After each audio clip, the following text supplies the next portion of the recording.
Bonjour, bienvenue sur Fan Rendez-vous. Nous sommes le mardi 4 juin 2019, c'est NUM Rendez-vous, l'émission de la révolution numérique et de la transformation digitale qui couvre toute l'actualité des géants du web et de la tech. Et on commence cette émission avec un article qui m'a beaucoup interpellé. Un algorithme pour trouver les réseaux sociaux d'actrices pornographiques. Plus de 100 000 actrices seraient répertoriées dans le réseau neuronal de l'outil. Donc grâce à cette IA, tu vas pouvoir retrouver des actrices porno à partir de photos par exemple ou de vidéos. Je pense que cet algorithme va être très bien accueilli sur Facebook, notamment sur les réseaux sociaux, puisque y a des mecs qui identifient dans des mèmes des films ou des actrices porno. Ils sont toujours accueillis comme des héros sur les réseaux sociaux, avec beaucoup de likes sur leurs posts. Eh bien, cet algorithme va faciliter la reconnaissance faciale de ces actrices pornographiques. Alors, ça pose un problème. Le problème, c'est que l'objectif final de cet outil, c'est de retrouver par exemple, de savoir si vos petites copines ont tourné dans des films porno. J'ai envie de dire, quid du droit à l'oubli, quoi, parce que ces filles, elles ont aussi le droit de bénéficier du droit à l'oubli, surtout si elles ont pris leur retraite et qu'elles ont fait ça dans leur jeunesse. Donc ça risque de bousiller leur carrière et leur vie privée aussi, leur vie professionnelle et leur vie privée. Et d'ailleurs, il n'y a que des femmes dans ce fichier, dans cette base de données, il n'y a aucun mec, aucun acteur, que des actrices. Donc ça peut être dangereux et cet outil pourrait permettre d'humilier les actrices porno. Qu'en penses-tu ? Dis-moi ça en commentaire. Je vais te parler de toutes les annonces maintenant qui ont été faites hier lors de la conférence développeurs d'Apple. Beaucoup d'annonces sur Apple. Apple a dévoilé sa toute première bande-annonce d'une série originale.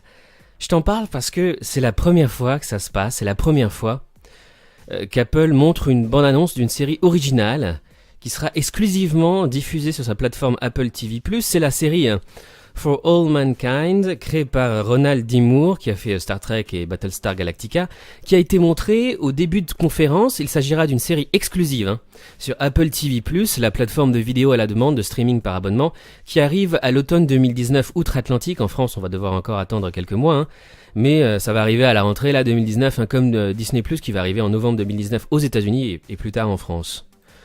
Convergence iOS et Mac, arrêt d'iTunes, réalité augmentée, les temps forts de la conférence Apple, la conférence WWDC 2019 d'Apple est riche en annonces. L'entreprise poursuit la convergence des écosystèmes applicatifs iPad et Mac avec le projet Catalyst, anciennement Marzipan. L'iPad se voit aussi doté de fonctionnalités bienvenues comme la possibilité d'utiliser une souris ou une clé USB. En parallèle, Apple lance son propre service d'authentification unique pour contrer Facebook et Google et continue de développer les capacités de réalité augmentée de l'iPhone. Donc c'est fini, ça y est, c'est officiel, c'en est fini d'iTunes. Je t'annonçais cette rumeur déjà il y a plusieurs jours. iTunes est mort, voici ce qui va changer. Apple a confirmé la fin d'iTunes. Telle qu'on connaissait jusqu'ici la plateforme multimédia pour la transformer en fait. Elle sera remplacée par plusieurs applications indépendantes, musique, podcast et TV, puisqu'il y a un énorme usage des podcasts aux États-Unis qui sont très populaires là-bas, un peu moins en France malheureusement. D'ailleurs, cette émission est disponible en podcast sur YouTube, sur ma chaîne YouTube, Fan Rendez-vous, mais également sur toutes les plateformes de podcast, Google Podcast, Apple Podcast, Spotify, etc. Apple dévoile le Mac Pro, un ordinateur design, puissant et très cher. Voilà à quoi ça ressemble. Alors franchement, on la surnomme la râpe à fromage sur les réseaux sociaux parce que ça ressemble vraiment à une râpe à fromage. Regarde-moi ce design. C'est un peu ridicule, non ? Qu'est-ce que t'en penses ? Dis-moi ça en commentaire. Et en plus, il va coûter très cher. Apple annonce un nouveau Mac Pro à un écran 6K à partir de 5 999 et 4 999 $ respectivement. Et en France, si tu veux acheter la configuration intermédiaire de ce Mac Pro, tu vas devoir payer au-delà des 10 000 €. AirPods, Apple lance la lecture des SMS et le partage audio grâce à Siri. Il sera possible de lire et répondre à vos messages sans dire « dis Siri » et partager de la musique avec un autre iPhone via une sorte de Bluetooth. Les manettes PS4 et Xbox One bientôt compatibles sur l'Apple TV. Antitrust, j'en ai déjà parlé ces derniers jours, mais c'est une news tellement importante. Google serait dans le viseur de la justice américaine d'après un rapport publié par le très sérieux Wall Street Journal. Google pourrait faire l'objet d'une enquête sans précédent et donc pourrait risquer des amendes et des sanctions extrêmement sévères de la part du gouvernement américain après toutes les sanctions qui lui sont tombés dessus en Europe, en Union Européenne. Une conférence Google Stadia annoncée pour le 6 juin à 18h, donc ce sera ce jeudi, et évidemment, je te parlerai de toutes les annonces sur Google Stadia le vendredi matin dans cette émission.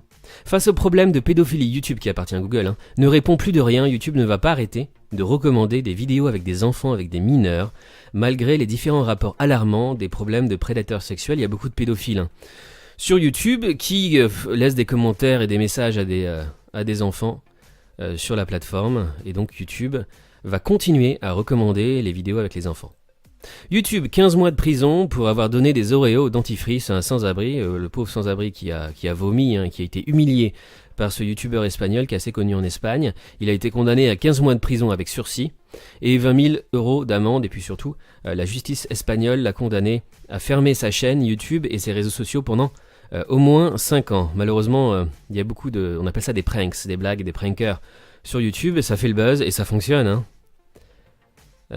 malheureusement, ça fonctionne sur YouTube. Ça fait beaucoup de vues et ils espèrent faire le buzz comme ça en humiliant des gens dans la rue. Amazon est surveillé par la FTC dans le cadre d'une enquête antitrust. Comme Google, Amazon va avoir droit à une enquête antitrust par la FTC, la Federal Trade Commission. J'en ai déjà parlé dans cette émission, mais c'est vraiment un tremblement de terre dans notre monde digital que le gouvernement américain finalement marche dans les pas de l'Union européenne avec plus de régulation pour ces géants du web. Autre news tech du jour, 98,7% des transactions en Bitcoin seraient purement spéculatives. À l'inverse, 1,3% des volumes en Bitcoin seraient liés à des transactions marchandes. Ça m'étonne pas parce qu'il y a pas mal de plateformes qui ont supprimé tout simplement leur fonctionnalité de paiement en Bitcoin. Apparemment, ça ne fonctionne pas parce que c'est très peu utilisé par les internautes. Foursquare lève 150 millions de dollars et acquiert Placed dans le but de devenir la plateforme de localisation indépendante la plus fiable au monde. Foursquare continue d'investir. Un ordinateur quantique casse le chiffrement RSA sur 2048 bits en 8 heures. Les systèmes de sécurité actuels ne tiendront pas très longtemps face aux ordinateurs quantiques surpuissants. L'authentification forte pourrait coûter 57 milliards d'euros à l'Europe justement, et c'est pour ça que c'est important. Une étude Stripe prévoit une perte de 57 milliards d'euros pour l'économie en ligne européenne avec la mise en place de l'authentification forte du client. Alors, l'authentification forte ou SCA en anglais, c'est lorsque tu as deux facteurs d'authentification, deux facteurs combinés. Par exemple, tu dois renseigner ta date de naissance en plus de ton mot de passe, ou un deuxième mot de passe, ou un code dynamique, ou on t'envoie un code par SMS. C'est le 3D Secure avec Visa et Mastercard. Seulement, la moitié des entreprises concernées prévoient d'y être conformes avant le 14 septembre 2019, son entrée en vigueur. Et c'est ça le chiffre important en fait de cet article, c'est que seulement 50% des entreprises seront prêtes au 14 septembre 2019 pour mettre en application cette authentification forte du client. On sait qu'il y a beaucoup d'entreprises européennes et d'entreprises françaises qui ne respectent pas du tout le RGPD à l'heure actuelle, et donc certaines ne vont pas respecter le SCR. Le MIT veut offrir la sensation du toucher à ses robots. Des chercheurs ont imaginé un gant équipé de 550 capteurs qui pourraient permettre aux robots de reconnaître les objets. Justement, un conseil international sur l'intelligence artificielle va naître cette semaine, c'est important. La législation, la régulation sur l'IA, c'est un vrai manque aujourd'hui. Le Forum économique mondial pourrait poser les bases d'une législation internationale. Ça va se passer à San Francisco. Et c'est le président de Microsoft qui va présider cette première session avec Kai-Fu Lee, qui est très connu dans le monde de l'intelligence artificielle, un chinois, et les deux hommes devraient par la suite présider également ce conseil de l'intelligence artificielle. C'est très important que les Chinois soient autour de la table, sinon ça va servir vraiment à rien. Donc les Américains et les Chinois vont décider du futur de notre monde avec l'intelligence artificielle, et les Européens vont regarder, je pense. Je ne sais pas s'il y aura des Européens autour de cette table, ce sera important. Chine, justement, dans la tourmente depuis des semaines, Huawei profite d'une accalmie et retrouve certains de ses partenaires. À son tour, Xiaomi cache astucieusement son capteur selfie sous l'écran. La prochaine innovation de l'industrie du mobile pour dire adieu à l'encoche, des caméras frontales invisibles cachées sous l'écran. Après Oppo qui a sorti ça, Xiaomi publie la vidéo d'un prototype fonctionnel. Les bébés CRISPR, les bébés chinois, génétiquement modifiés, avec les ciseaux génétiques, pourrait mourir très jeune. Tu sais, on leur a supprimé le gène du VIH qui cause le sida. Le chercheur chinois n'avait pas prévu qu'une telle mutation génétique pourrait réduire la durée de vie des patients. On apprend ça sur le blog du MIT, grande université scientifique américaine. Une mutation génétique qui protège ces bébés contre le VIH pourrait réduire drastiquement leur durée de vie. La Chine fait un grand pas vers le lancement des offres 5G. D'ailleurs, tous les articles mentionnés dans cette vidéo sont évidemment dans la description de cette vidéo sur YouTube. News France maintenant. Le site des impôts a craché. Cause de trop de connexions la veille de la date limite des déclarations, beaucoup trop de connexions. Et Gérald Darmanin a laissé un délai de 48 heures, donc jusqu'à jeudi minuit, pour déclarer ses revenus en ligne. #administration bienveillante. Enfin, administration bienveillante, c'est justement la faute de l'administration si ces gens n'ont pas pu faire leur déclaration en ligne, puisque le site a craché. Donc, de mon point de vue, c'est la faute de l'administration et pas du tout de la faute des citoyens. 10 millions d'euros pour Georges, le robot comptable des professions libérales. Georges, qui est une start-up française créée à Lyon en 2016, je crois. Et oui, plus besoin de comptables désormais, on a des logiciels, des algorithmes, des IA qui vont faire le boulot. Si tu veux faire des études de comptabilité à l'université, par exemple un fameux master CCA, comptabilité contrôle audit à l'université, réfléchis à deux fois puisque le métier de comptable, comme celui d'auditeur financier ou auditeur comptable, ces métiers vont être remplacés. Très rapidement, ils font partie des premiers métiers qui vont être remplacés par l'intelligence artificielle. Mathieu Gaillet, l'ancien PDG de Radio France et l'INA, lance officiellement la plateforme française de podcast Magellan. Depuis le temps qu'on l'attend.